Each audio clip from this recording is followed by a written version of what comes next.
ಶ್ಲೋಕ.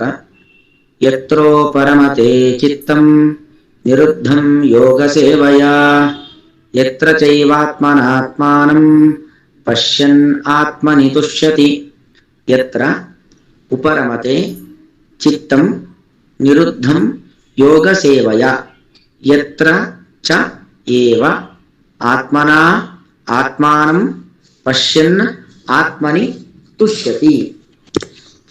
ಅಂದ್ರೆ ಒಟ್ಟು 20, 21, 22, 23 4 ಶ್ಲೋಕಗಳು ಒಬ್ಬ ಸಾಧಕ ಯೋಗದ ಮೂಲಕವಾಗಿ ಎಷ್ಟು ಎತ್ತರವನ್ನ ಅವನು ಏರಬಹುದು, ಯಾವ ಒಂದು ಮಹೋನ್ನತವಾದ ಸ್ಥಾನವನ್ನ ಪಡೆಯಬಹುದು ಅನ್ನೋದನ್ನ ನಿರೂಪಣೆ ಮಾಡತಕ್ಕಂಥ ಒಂದು ಶ್ಲೋಕ.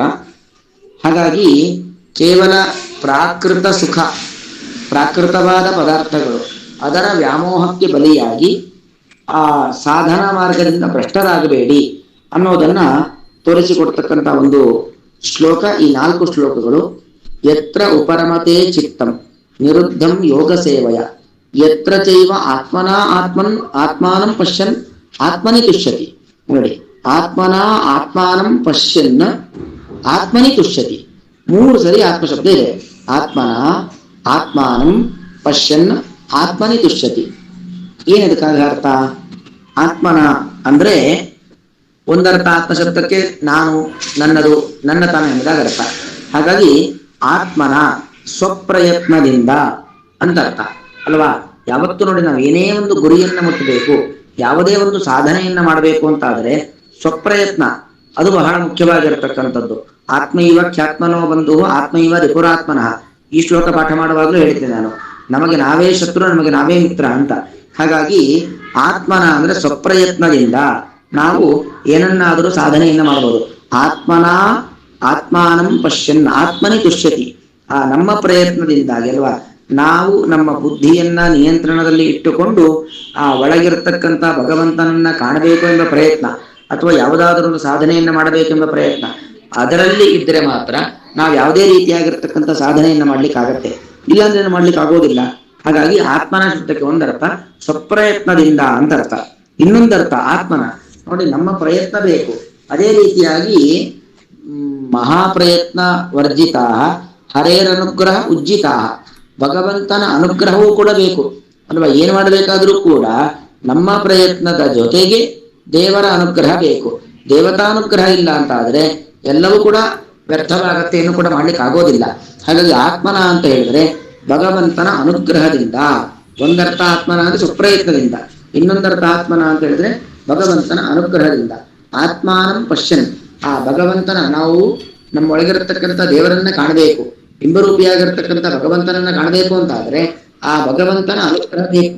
ಹಾಗೆ ಭಗವಂತನ ಅನುಗ್ರಹದಿಂದ ಆತ್ಮಾನಂ ಪಶ್ಯನ್, ಆ ಭಗವಂತನನ್ನ ಕಾಣುತ್ತಾ ನಾವು ಯಾರನ್ನ ಕಾಣುವ ಪ್ರಯತ್ನ ಮಾಡತಕ್ಕಂಥದ್ದು, ನಮ್ಮನ್ನ ನಾವು ಕಾಣುವ ಪ್ರಯತ್ನ. ಅಲ್ಲೂ ಅಷ್ಟೇ ಆತ್ಮಶಬ್ದಕ್ಕೆ 2 ಅರ್ಥ. ಯಾಕಂದ್ರೆ ನಮ್ಮ ನಿಜವಾದ ಸ್ವರೂಪ ಇದು ಪ್ರಾಕೃತವಾದ ದೇಹ. ಈ ದೇಹದಲ್ಲಿ ದುಃಖ, ಚಿಂತೆ, ಆಲೋಚನೆ ಇದೆಲ್ಲೂ ಕೂಡ ಇದೆ. ಅದು ನಿಜವಾಗಿರ್ತಕ್ಕಂಥ ಆತ್ಮ ಇದ್ದ ದೇಹಕ್ಕಿಂತಲೂ ಭಿನ್ನನಾದ, ದೇಹಕ್ಕಿಂತಲೂ ಸಂಪೂರ್ಣವಾಗಿ ಬೇರೆಯದೇ ಆಗಿರ್ತಕ್ಕಂಥ ಒಬ್ಬ ಆತ್ಮ ಇದ್ದಾನೆ.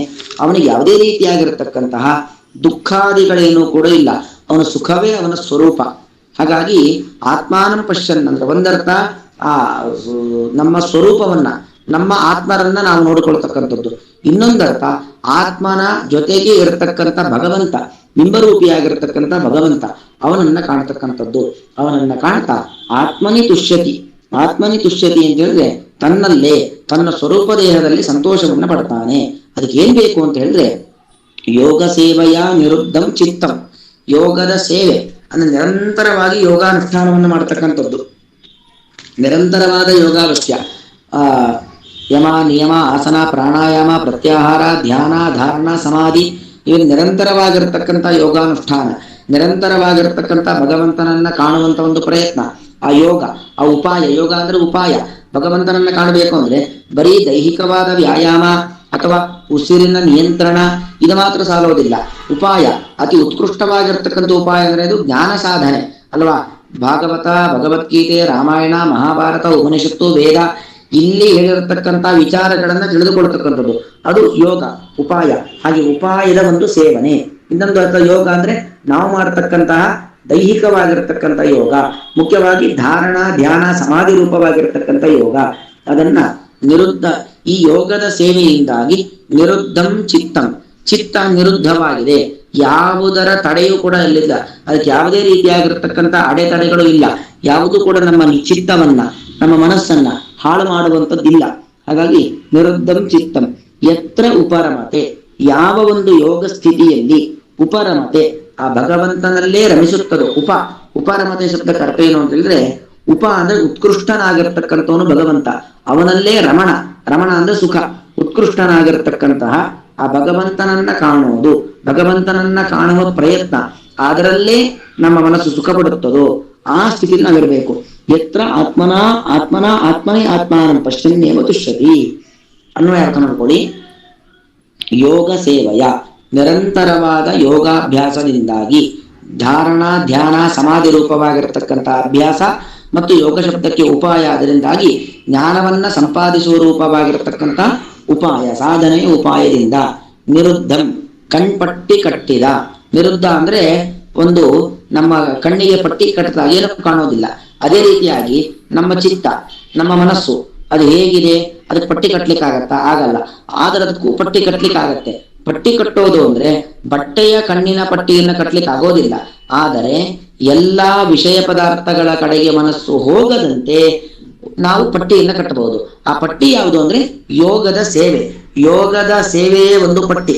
ಆ ಯೋಗದ ಸೇವೆಯ ಪಟ್ಟಿಯ ಮೂಲಕವಾಗಿ ಚಿತ್ತಂ ನಮ್ಮ ಮನಸ್ಸು ಯತ್ರ ಯಾವ ಒಂದು ಯೋಗ ಸ್ಥಿತಿಯಲ್ಲಿ ಉಪರಮತೆ ಭಗವಂತನಲ್ಲೇ, ಎಲ್ಲರಿಗಿಂತಲೂ ಕೂಡ ಉತ್ತಮನಾದ ಭಗವಂತನಲ್ಲೇ ವಿಹರಿಸುವುದು ಚ, ಮತ್ತು ಯತ್ರ ಯಾವ ಸ್ಥಿತಿಯಲ್ಲಿ ಆತ್ಮನ ಭಗವಂತನ ಅನುಗ್ರಹದಿಂದ, ಆತ್ಮನ ಸ್ವಪ್ರಯತ್ನದಿಂದ, ಆತ್ಮನ ಸ್ವರೂಪವಾದ ಮನಸ್ಸಿನಿಂದ, ಆತ್ಮನಿ ತನ್ನಲ್ಲಿ ತನ್ನ ಸ್ವರೂಪ ದೇಹದಲ್ಲಿ ಆತ್ಮಾನಂ ಭಗವಂತನನ್ನು ಪಶ್ಯನ್ನೇವ ನಿರಂತರವಾಗಿ ಕಾಣುತ್ತಾ ತುಷ್ಯತಿ ಸಂತುಷ್ಟನಾಗುತ್ತಾನೋ. ಇನ್ನು ಈ ಶ್ಲೋಕ ಮುಂದುವರಿಯುತ್ತೆ. ಈ ಮೊದಲನೇ ಶ್ಲೋಕದ ಇಷ್ಟ ಆಗುತ್ತೆ. ಅವನು ನಿಜವಾಗಿರತಕ್ಕಂಥ ಸುಖವನ್ನ ಪಡೆಯುತ್ತಾನೆ, ಅವನು ಯೋಗದ ಸಾಧನೆಯ ಎತ್ತರಕ್ಕೆ ಏರ್ತಾನೆ ಮುಂದೆ ಹೇಳುತ್ತೆ. ಇಲ್ಲಿಗೆ ಈ ಶ್ಲೋಕದ ಅನ್ವಯ ಅರ್ಥ ಮುಕ್ತಾಯವಾಗ್ತಾ ಇದೆ. ಶ್ರೀಕೃಷ್ಣಾರ್ಪಣಮಸ್ತು.